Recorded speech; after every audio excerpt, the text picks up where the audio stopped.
பழைய குப்பை லாரி ஒன்று தழும்ப குப்பை பைகளை ஏற்றி செல்லும் வீடியோ டிக்டாக்கில் வைரலாகி பாதுகாப்பு அம்சங்கள் குறித்த விமர்சனங்களை பெற்று வருகிறது. மை வியூ கேப்சர் என்ற டிக்டாக் கணக்கில் பதிவேற்றப்பட்ட அக்காட்சிகள் புத்ராஜயா மற்றும் ஷாலாம் நோக்கி செல்லும் நெடுஞ்சாலையில் பதிவு செய்யப்பட்டதாக தெரிகிறது. குப்பை லாரியின் உயரத்திற்கு சுமார் 5 அடுக்குகளில் குப்பை பைகளை கட்டி வைத்துள்ளனர். அதுவோ ஒரு பழைய லாரியை பதிவு எண் பட்டை கூட இல்லை.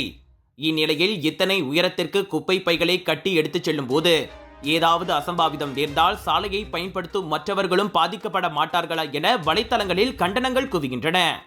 அது குப்பை லாரி போல் தெரியவில்லை.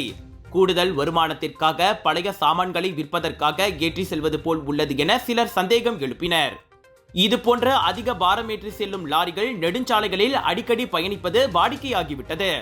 குறிப்பாக எல்டிபி நெடுஞ்சாலையில் அனுதினமும் அக்காட்சிகளை தாம் நேரில் காண்பதாக ஒரு பயனர் குறைப்பட்டுக் கொண்டார். இதனாலேயே லாரிகளை கண்டாலே தாம் ஒதுங்கி விடுவதாக மோட்டார் சைக்கிளோட்டியான அவர் கூறினார். அமலாக்க அதிகாரிகள் உண்மையில் என்னதான் செய்து கொண்டிருக்கிறீர்கள், எப்படி இவற்றை அனுமதிக்கலாம் என பலர் கேள்வி எழுப்பினர்.